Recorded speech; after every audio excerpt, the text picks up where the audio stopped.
દ્વિચલ સુરેખ સમીકરણ યુગ્મ દ્વિચલ સુરેખ સમીકરણ યુગ્મના ઉકેલ વિશે આપણે વાત કરી। હવે 9મા ધોરણની અંદર દ્વિચલ સુરેખ સમીકરણ પ્રકરણ આવતું હતું। મેં તમને ચર્ચા કરી હતી કે દ્વિચલ સુરેખ સમીકરણને કેટલા ઉકેલ હોય। દ્વિચલ સુરેખ સમીકરણને કેટલા ઉકેલ હોય છે? કોણ જવાબ આપશે? તેજલ? અસંખ્ય ઉકેલ હોય છે, એક બે એવું નહીં। દ્વિચલ સુરેખ સમીકરણને અસંખ્ય ઉકેલ હોય છે, પણ દ્વિચલ સુરેખ સમીકરણ યુગ્મનો ઉકેલની વાત કરીએ તો એવો ઉકેલ કે જે બંને સમીકરણનું સમાધાન કરે। ફરી એકવાર, દ્વિચલ સુરેખ સમીકરણ યુગ્મનો ઉકેલ એટલે એવો ઉકેલ જે બંને સમીકરણનું સમાધાન કરે। હવે મારી પાસે બે સમીકરણ છે, બે દ્વિચલ સુરેખ સમીકરણ યુગ્મ મને આપેલા છે। એક સમીકરણ છે a1x + b1y + c1 = 0। હવે દ્વિચલ સુરેખ સમીકરણ યુગ્મની શરત તમને ખબર છે કે a1 અને b1 એક સાથે શૂન્ય હોવા જોઈએ નહીં। a1 અને b1 એક સાથે શૂન્ય હોવા જોઈએ નહીં। કેમ? જો બંને એક સાથે શૂન્ય હોય, જો બંને એક સાથે શૂન્ય હોય તો પછી દ્વિચલ સુરેખ સમીકરણ યુગ્મ કહેવાય જ નહીં। છેલ્લે x વાળું પદ હોય, y વાળું ના હોય, y વાળું હોય, x વાળું પદ ના હોય, બેમાંથી કોઈ એક હોવો જોઈએ। આ એક સમીકરણ થયું। બીજું સમીકરણ લઈએ a2x + b2y + c2 = 0। એમાં પણ આ શરત a2 અને b2 એક સાથે શૂન્ય હોવા જોઈએ નહીં। બંને સમીકરણની જોડી આપી છે। આ એક સમીકરણ છે અને આ બીજું સમીકરણ છે। હવે મારે આ સમીકરણોમાં x અને y ની એક એવી જોડી શોધવાની જે બંને સમીકરણનું સમાધાન કરે। તો મને કેટલી જોડી મળશે? દ્વિચલ સુરેખ સમીકરણ હોય તો અસંખ્ય ઉકેલ હોય જ છે, ફિક્સ। પણ જ્યારે બેની જોડી આપી હોય, યુગ્મ આપી હોય, દ્વિચલ સુરેખ સમીકરણ યુગ્મ આપી હોય તો સમીકરણને કેટલા ઉકેલ હશે? કેટલા ઉકેલ મળશે? 0 મળશે, એક જ મળશે કે અસંખ્ય મળશે? એના માટે આપણે આજે એક કોષ્ટક શીખીશું। આ કોષ્ટકને આધારે પ્રશ્ન તમારા બોર્ડની પરીક્ષામાં ઓબ્જેક્ટિવમાં પૂછાશે। એમાં ઘણા બધા પ્રશ્નો એક સાથે આવરી લેવામાં આવશે। તો હવે શું કરીશું કે તમારે શું કરવાનું? બે સમીકરણ આપેલા છે, એ બંને સમીકરણના સહગુણક લઈ લેવાના, a1 b1 c1, a2 b2 અને c2। તમારે પહેલામાં પહેલી શરત શોધવાની। અહીંયા હું લખું છું શરત। તમે a1 અને a2 નો ગુણોત્તર શોધો, b1 અને b2 નો ગુણોત્તર શોધો। બંનેનો જવાબ સરખો આવતો નથી। ફરી એકવાર, તમારી પાસે બે સમીકરણ છે, તમને સહગુણક લખતા આવડે છે કે મારા સમીકરણમાં x નો સહગુણક કોણ છે? y નો કોણ છે અને અચળ પદ કોણ છે. તો તમે સૌથી પહેલા શું કરી દઈશું? સહગુણકો લખી નાખીશું.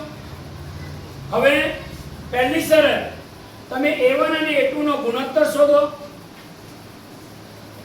b1 અને b2 નો ગુણોત્તર શોધો. બંને સરખા આવતા નથી. ફરીથી એકવાર કહું છું, બંને ગુણોત્તર સરખા આવતા નથી. તો તમારા સમીકરણને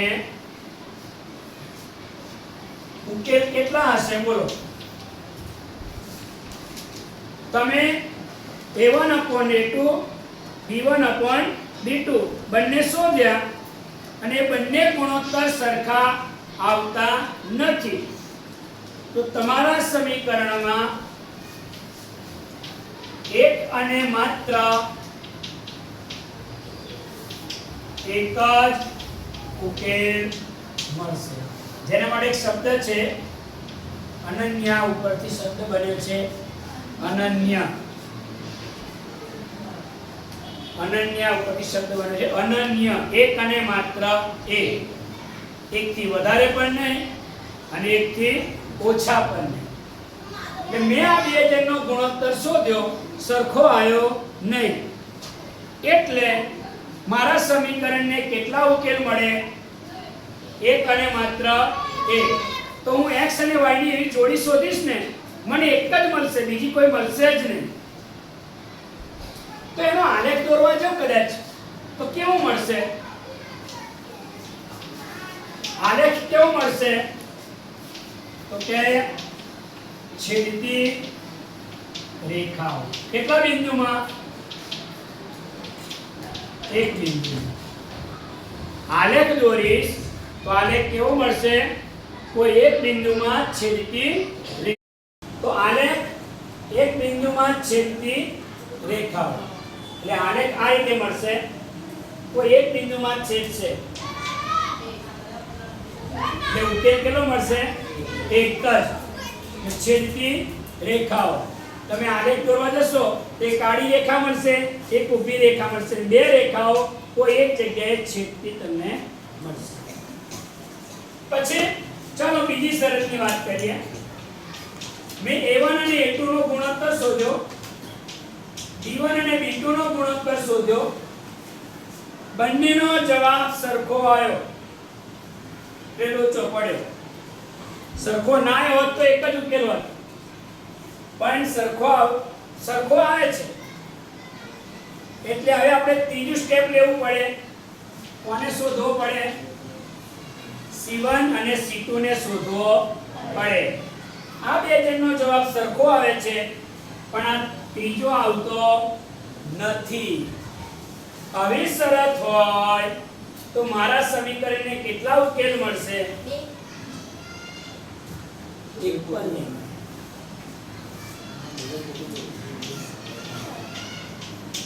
એક પણ નહીં એટલે 0. કેટલા ઉકેલ મળશે? 0. એક પણ ઉકેલ નહીં એટલે કે 0. તો આવું ક્યારે થાય? તો આલેખ કેવો મળશે?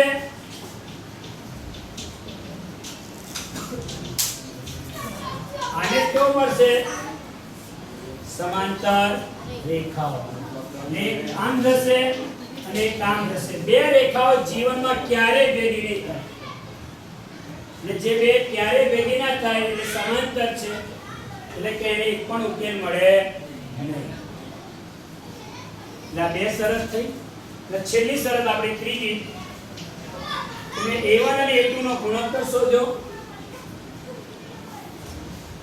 b1 અને b2 નો ગુણોત્તર શોધો. બંને કેવા આયા? સરખા આયા. કે મારે ત્રીજો શોધવો જ પડે. એ પણ સરખા આયા. તો